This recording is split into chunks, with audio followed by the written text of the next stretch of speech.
Dan go fu se wa se kutu se bam. DL kase body hinta no ne pa hontoma. DL News.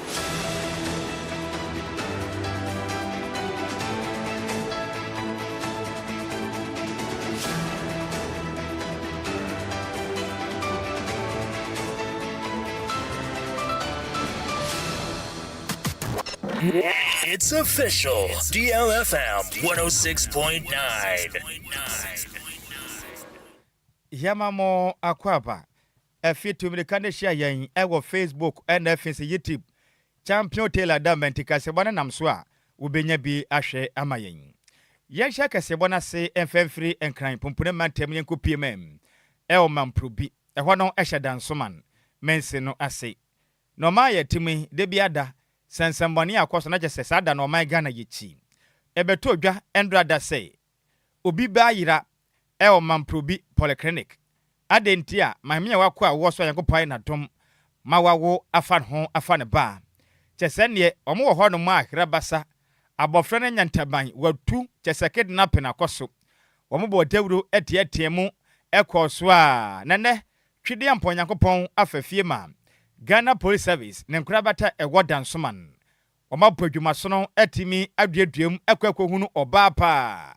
A wono ene kokowia a newborn baby efri mamprobi polyclinic amekese no ebeboa pa ma hwemapa etimi atodwa enam de kudie ntia mame etimi enya kokuduro ebogura eye mekese ayaresabia etumi kopagya obi ba wawo no foforo na enam Ghana Police Service ene mpenifo do maka biewom ema omode boa ye ne ye hu abofra ne nti ema abusua wono mo bayira ye anigi aba no enya semkuma kram na enkane nyina kyerem se mekese de yankopɔ ya dom ema abofra mo de na ama ne maame a ne maame ne age papa nanso mekese de yadom de na kopie mu ewo polyclinic eye gynecology department omo ehwe na pomuden na wonom abo abofra se be ya onko enkofiri mum na Ghana fo be kaya endra da wiakete na ye prada na eye ogefo abosuma ye womi ne da na toso edonson ewo mfempem mienu ne aduonu ensiamu ena abofra ya mekese oyira ye ne papa ne din Edemester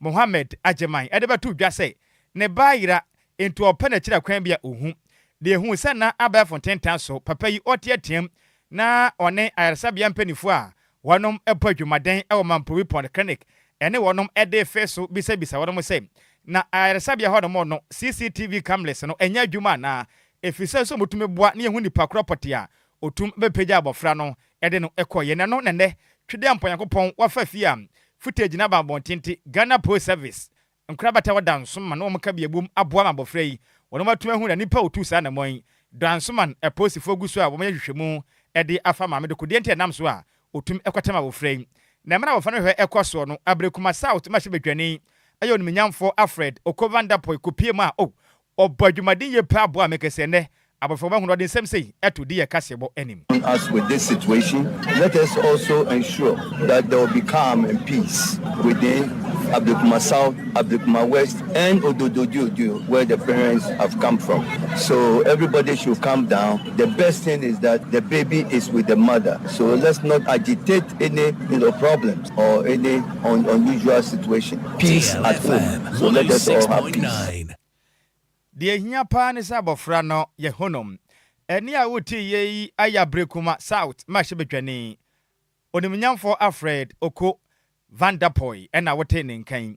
Na no achi ena aso ehwe oman Ghana emofra ana efin so ema efa hodie eso mekire gender minister ya ma me yade nyina onimnyamfo Agnes na momo late ekopie mu ena wokirim se yankopɔ ya atom ma abofra no wonom ehuno ede na hye awofo ensa na wokyire mu adwumadi eba ne saa no eyonimnyamfo Alfred ni Lante Vanderpoy and everything Reverend Kwaku Ado ebo adwumadi ye pa abo abofre wonom ahuna omode na se e matwede amponyankopon mu kyerem so makwaso aboban ageba se be ya de asie yi ebi enkonkosi omanyimu ebio. As with this situation, let us also me wafa se Okovanda Poi waka bia monua ba Agnes na momusu enka bi wate no no so okohobi. This morning, by the grace of God, the good news in summary is that we found the baby. We want to say a big thank you to the whistleblower. We also want to say a big thank you to the police that they've been able to work to get the baby reconciled to the mother or united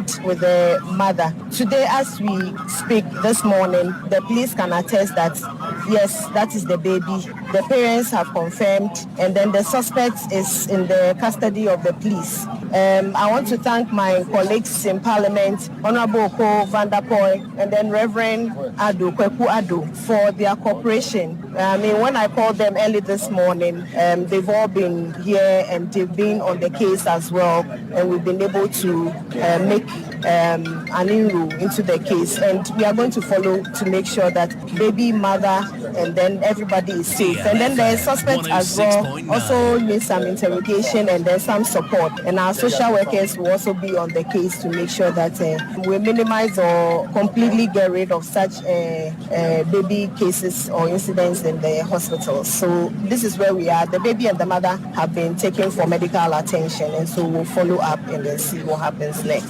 Thank you.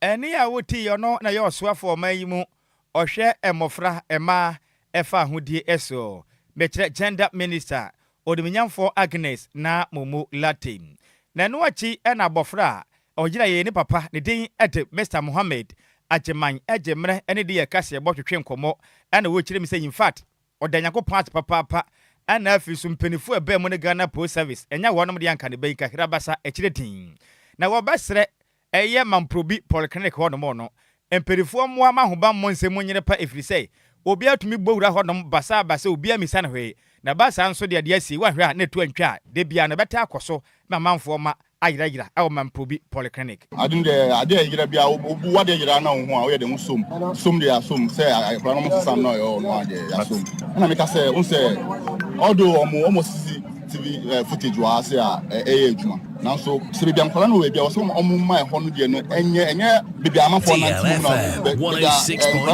no na me so say so masa footage no enye ejuma pa so ho no obi atimi ekoba mo so bibia na enye kra na security no so de so emma security no enye tight wa kata ase so say man say na woman ni PA no metimi ni meyire no asom so say oh ye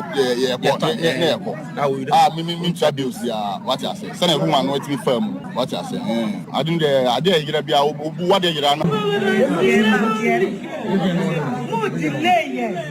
eni ya wuti yi aya bofra motofia wa wono foforo kra obi ekwawi ano e mamprobi polyclinic ne papa ne den ede Mr Mohammed Agyei ena wote se oni de kasebo ehwetwe enkomwem na ne kwakra mu na de hia wonom e mamprobi omu kirem se in fact de asie ehu pa ne edihu pa nyina de aba eya de hia wonom e mamprobi so papa efise ye sa na ekoso maame no ye kromfo nti ombesre Ghana Post Service mamu nya na krama made anya hwehwemu mapa se be ya sa ne mafo ekoso mamu no ebi enkonkusi ebio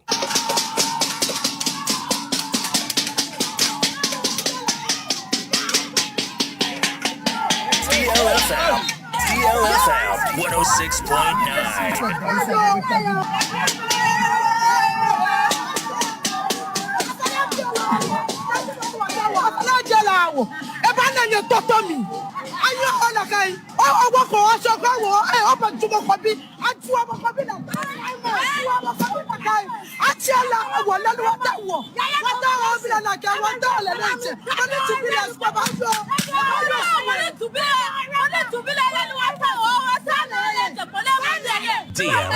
DLFM 106.9.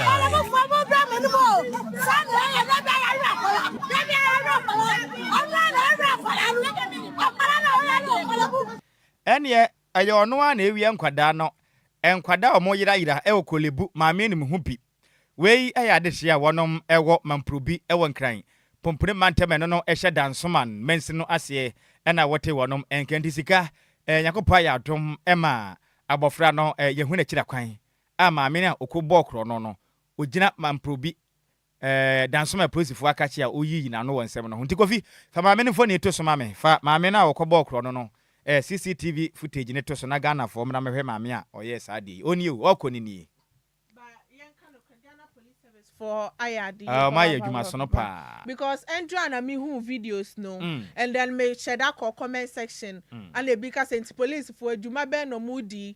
Now obi so bisa say CCTV camera ni hospital one man. So I was expecting say me sorry ne die na Ghana police service. Yes, and of course, o men disappoint. Ghana police service ayadi pa. Me who video na I think Tina and me who no on the page. Okay. Na che so matimi ehu maame oh na mani age. Maame wa bo combination o. Hwe ne mpabo ehye no. Ene ne bag no, ene ne trowel no.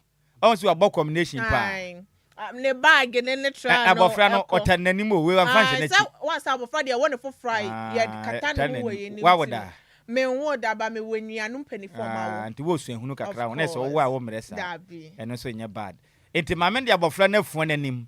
Ena na we kwaduro mrika trom ekire din okro na we mamode bisa ne ye se obi nim hu bia onka na saa ne ma na yekoso no etuo ntwa firi se sabe obi ne na yire be kompam aya adwumaden sama bosome nkron oba nyinsem mu atete ntesutie ne ne ma hodo a oban enye se ne kon do no otafretafre wo ho nyina na obekọ awo so nyame na dom na obayi achem ene ye chem saa na obayi afaya romantisa na kobane akoton abofra no de ne ko ekasei yemo Ghana police service abaso yen sanso mo Ablekuma South ma hye bedwane okovanda po ni nyamfo waya ade pa ene Reverend Ato ono so abodwumaden da fin so eye gender minister ye maame Agnes na momolate adwuma ma ya ne adwuma so maame no ya de pa obu na we de enke de fa hen enti said is there young to so is Ghana police service ya jima di kakra mon kwaso anya adwuma den so that me kai say Ghana police service for mo bo adwuma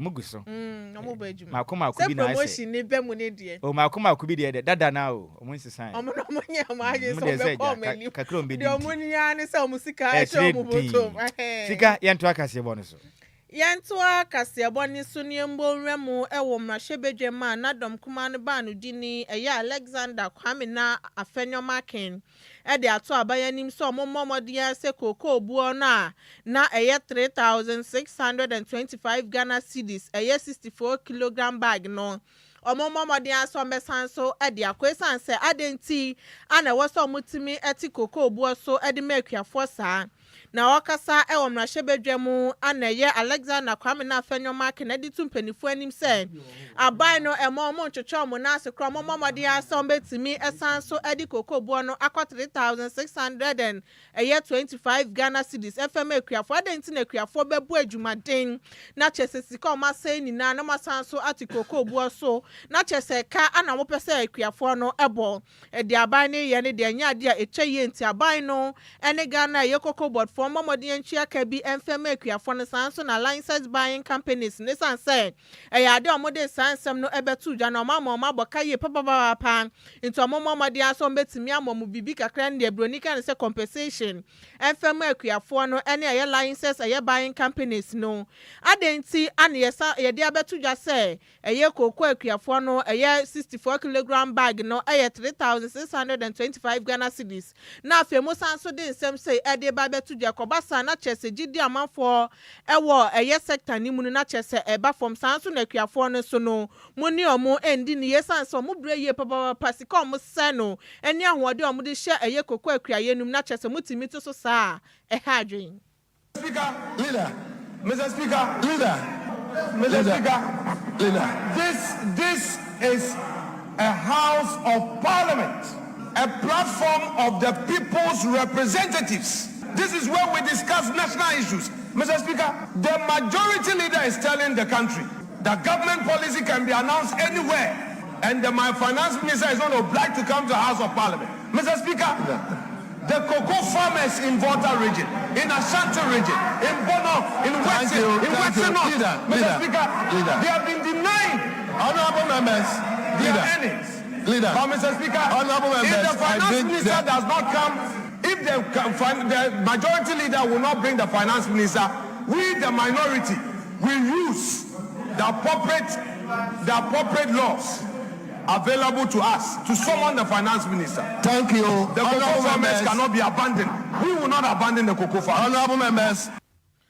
Eni ya uti ye eye dom kuma banu dini eye Alexander Kwame na afenyo makin na enu echi ana majority leader ya Mahama Yariga kasa no chemu se don kuma na yo madwen se eye kokko asem yom de be ya amanyosem to mo pese eye finance minister Emra Mashebedwo no meka sasa na be yom betimi atoto na no nemum adwen omodwe na enya ade a ebetimi abem. I can understand that the MPP doesn't have any political message for Ghanaians and is hoping to revive or resuscitate their politics using cocoa farmers.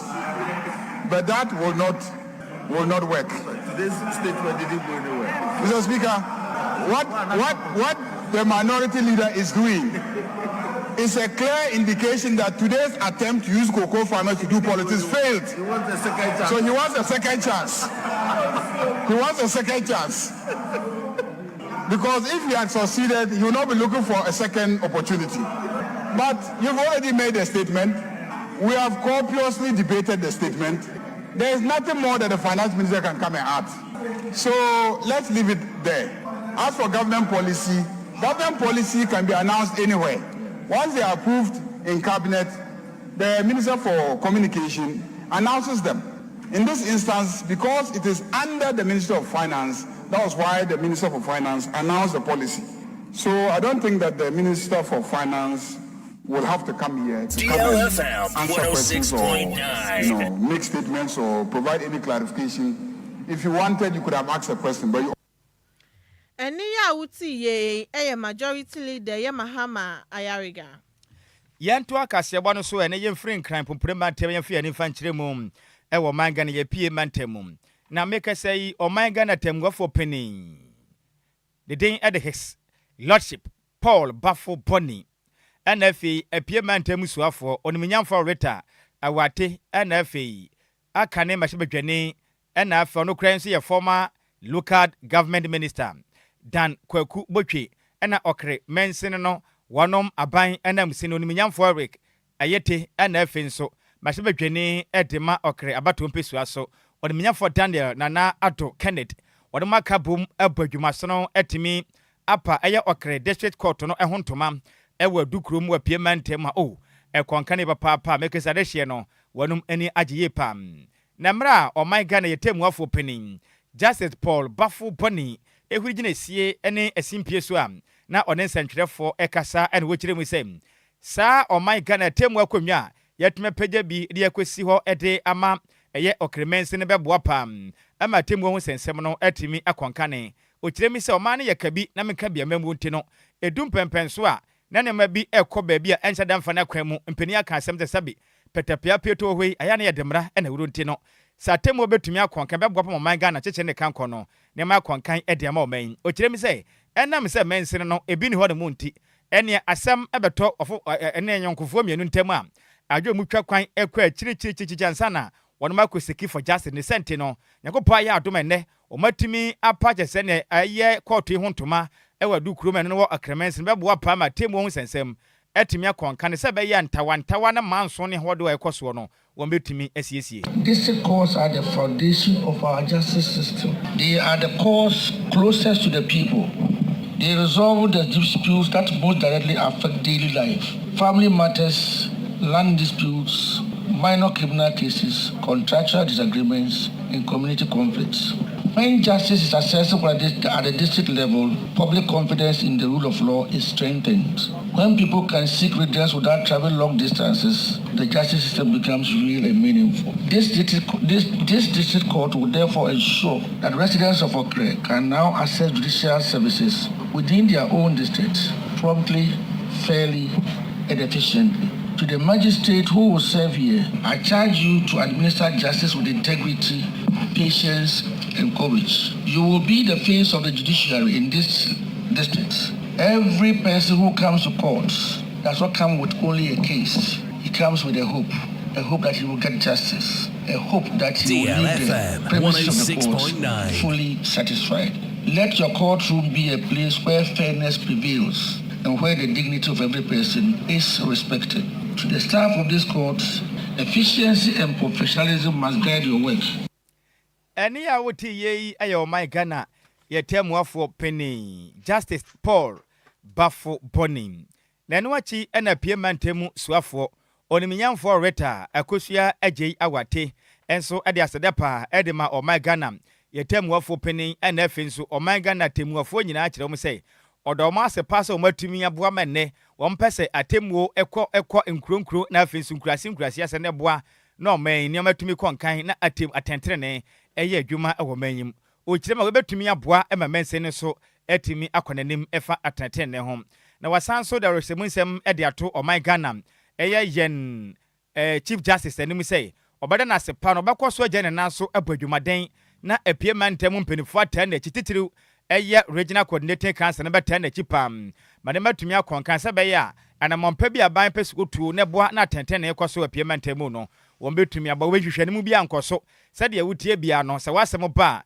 emrane ubedi se de emrase se be ya hwehwe ne mu bia enkopie mu ewatemu mu. This occasion is an affirmation of our collective resolve to increase access to justice, reinforce public confidence in our legal system, and more importantly, bring the services of the judiciary closer to our people. Section 12(3) of the Local Government Act 2016 at 936, as amended, enjoy the district assemblies to enjoy ready access to courts in the district for the promotion of justice. It is in this regard that the intervention of the Office of the Administrator of District Assembly Common Fund in providing funds for the construction of this beautiful edifice is so timely and commendable.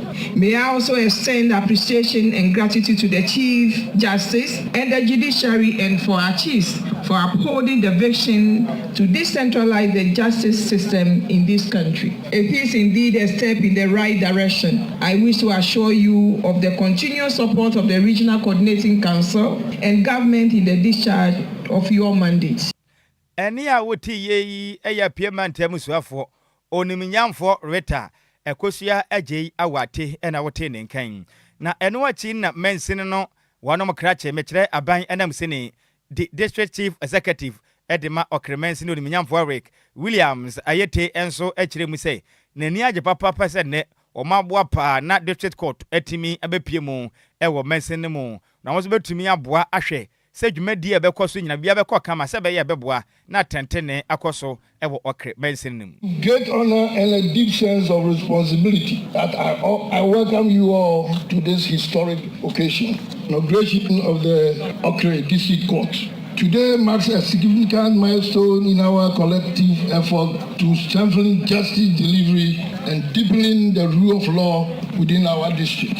Access to justice remains a cornerstone of democratic governance and sustainable development. For many years, residents of this district had to travel long distance to seek redress, often at a cost and inconveniences. The commission of this court is therefore not just the opening of a building, but the fulfillment of a long-standing aspiration of our people to have justice delivered promptly, fairly, and closely to home. Nana, distinguished guests, ladies and gentlemen, it is imperative to inform you that this project was funded through the District Assembly Common Fund in 2017 under the initiative of the former Chief Justice, Her Lordship Sophia Akufo, who pledged under her leadership to ensure the construction and refurbishing of courts in all 261 districts. Eni a woti ono ena boguramu ewa piementemu a okremense no oye aban ena musini.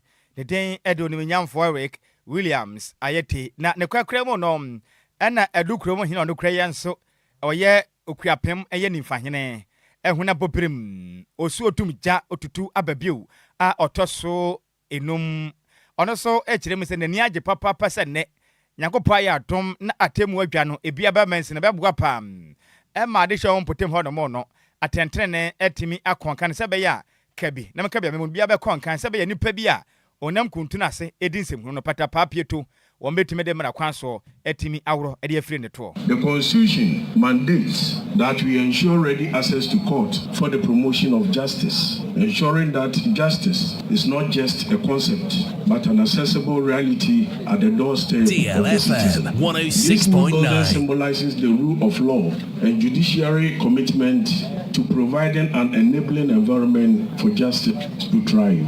We must see this court as a constitutional fortress of refuge, a place to turn to rather than resorting to self-help or mob justice. Courthouses are assets which must be cherished and maintained for posterity. I urge the staff of the Judiciary Service and the Assembly to maintain a high culture of maintenance for both the building and the equipment within. The magistrates and the court officials are encouraged to exhibit professionalism and integrity.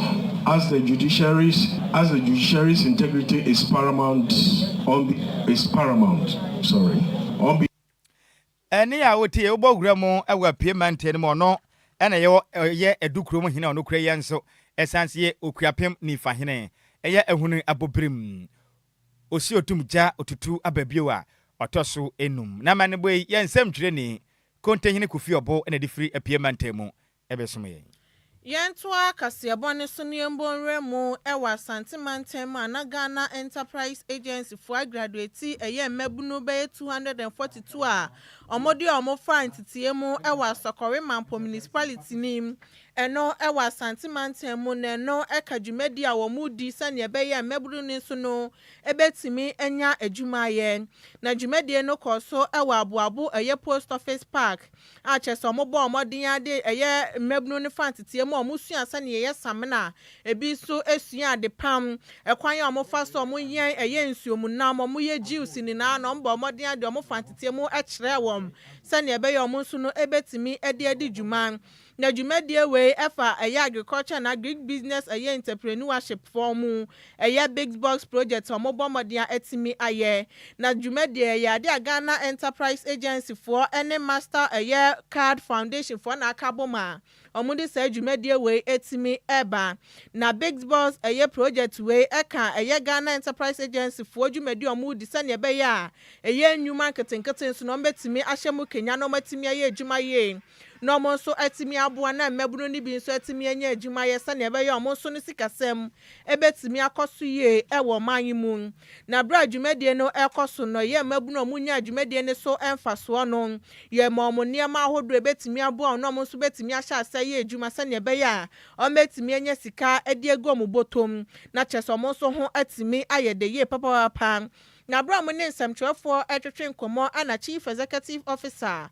Ede Ghana Enterprise Agency eye Margaret Ansai Mango edi tuja echiemu sa yade a eye dwumakuo no ebo ne homodin ye papa esan so omayo maadwen so mbebu a mebunu no sane ebe ya omonso no betimi afantitiam no matimi anya adwuma nso so no etimi aye ene nsan dwuma de ombetimi akire on sane ebe ya omonso no betimi edi bi edi abobra na ba mema se ba mba ni na no ombetimi akire wom na big boss eye project yo mo hwe animu se ebedu eye mfimpim yenu ni aduonu nso de na eye Ghana mebunu beye 250,000 de no matimi akire omonsan dwuma emu mba beye 70% na 10% nso ayam omo asabi omadi dem ewo manyimu no ombebo modi atimi di omo so afantitiemu agency through the business in the bus project continues to invest in youth-led agribusiness. We are not only supporting skill training, DLFM but also 106.9 and resources needed to help young entrepreneurs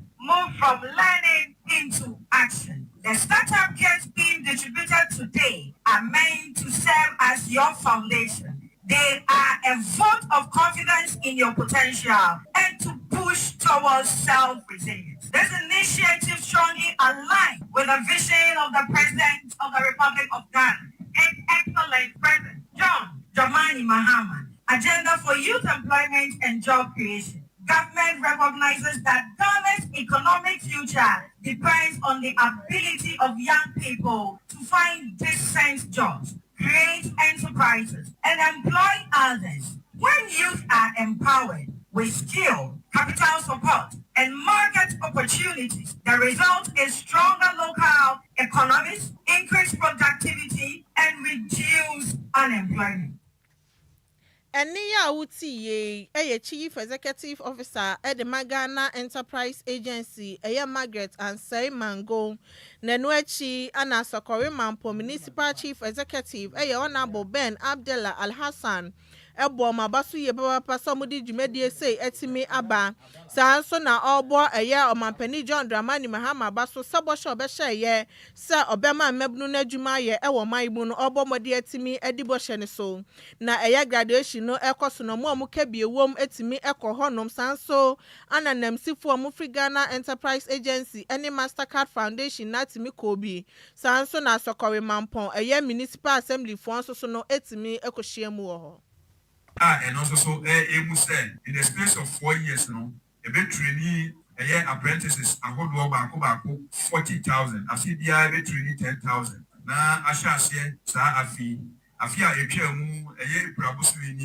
in 2025 mampanyi edi domoni DLFM 106.9 and also so emu say in the space of 4 years no a bit trainee apprentices ahodo ba 40,000 afi dia be trainee 10,000 na ahyase sa afi a etwamu prabusu ni in 2025 mampanyi edi domoni University for Development Studies Tamale lanches edwedi fefe na dodo na free say wala nti no no debi so kwa esa se wono de woka oyonti enedua yi askoroma mponche fan edu last week yako just all 43 districts in Ashanti region ya ba ebeje ni noma askoroma mpon enoma ene wo ha no DLFM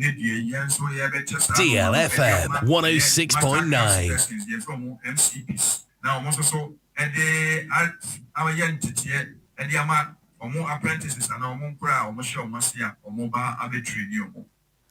Eni ya uti ye honorable Ben Abdallah Al-Hassan ono ene ya Sokoyo Mampo Municipal Chief Executive. Na maniboye nsem troni Barbara Cranton ane different santimantemu ebesumye. We na ye kama we say Lumba in super etino tieni ye pa eye Lumba in super ena so ya sense we no yemfa kasebo no ensomo na madwenkyere na aba no Lumba in super ena yesu na sene say yen kankan ni nyina emfa ensomo ntuma won sanka bi nsu aba emu odesa no manam na padudu atu afrem penifo 0549 889 and I say 0549 436 616 Freluma supampen fo so ruguma hodo mienu dodo ape bia no won sabetimi akabi important men na hodo nyina wonkran wokọ hodo ma ka kire shop ru an se upeluma supa dodo ape bia no won sabetimi aka yakeka adwenkyere mo Facebook no so emfanso ma me wo fa se Asante Emmanuel de aba no say good afternoon DR News in fact we share live Edi Free Accra Medical Center wada twede yampo yakopon ase pass nenso ode afe ba ko aka ne mfia ho pa ne pia o senior yakopon hira pa ntia na obede won okay yakopon hira pim na mauli eye goka ode aba no se o maya hapa na ne dimpa hira dakam ye big o hwe live Edi Free Michelle Camp no say good job nyame hira yen na Shirley na dede tete no ode aba no Shirley na dede tete or say dear news no size what and was loud and clear inside Kaswa Nyenya no eye Asanko Block Factory hodom na ohwe yemfi no say good afternoon oda yasena dwumade ayebo edesum omen yenso yeda asapam wo fa say Shirley na dede tete na sanso na Richard ahwe ode aba no say good afternoon Nhyiraba Kwadwo Sammy bi takrade Kwadwo krum de hye kronkron ana afin so ose adeyo de wamf Adjoa Agyei Sikapa etato a sese de ni aba Ghana krum ha no no eya me wafa se Adjoa Agyei Sikapa fiso yira na wotwe afi ne yehunom ode aba na wase kasebo ne nam DJ Ghana man fidie ni so ewo Great Station ho no ma na ye DLFM Manes ode yasena dwumade ayebo sanso na makafui gazo de aba na wase good afternoon Nhyiraba ene Adjoa in fact maami we de some ne tu afiase pa ade na kwawia obiba enye kram na Kofi Parliament de aba na wase abanya tekoko bo no so omakuafo de enhawon omate asem na mom da ben o mse beka musika obisa wo hwe live Edi Free akuna Bobby Kuma apa eho no hwe yen Edi Free na me wafa se honabo Franka Mankwa de aba na wase hwe live Edi Free kitase na wase utility is killing us and ye make say de nyasem kuma o manyima nyinam kanea bo nsuo bo ne bo aye den ehyentede akosoro panti aban enye bibi emfa ho awia yi na kasebo ne ye de asi emusemufo ne ye meis mebele ntwene se mo ed emayo tomlo sie tuntum so owiom na me wafa se champion Taylor bemo boata ede ekopie mu ewo Facebook and FS YouTube makasebo no winya bi ehweyem Mr. Sammy Kwa ema na ta friend se DJ Zigibi Ozigirls echinchim efrene froma Edison we make us bono muda ho krogen edema on se technical producer akenkanfo ayesin konwa beso me ne yemienu edi a me jeso yo wofa osi ade yo de one at Nhyiraba Kwadwo Sammy bi ma hoteden ene otafrija me ne mo wofa ase ba Adjoa Agyei Sikapa yes also a kwame afum ebetena dwam abedandan de ala wadwumade no edem free samre yi ekopem se no me sabebo a me wofa ase silver lady fita asa aka do beji na konwa no de aben o ha drive no babeto aso ye kwei kwame afum NFC sexy journalist babesom sompa e wodi ala wadwumade no esema mu nyina mmo ene tia ade hye ntia kese enkomo na Adjoa Agyei ma fe opa bibia hye yie de ewie ye chiachia Freedom is here. Ghana, let's jubilate.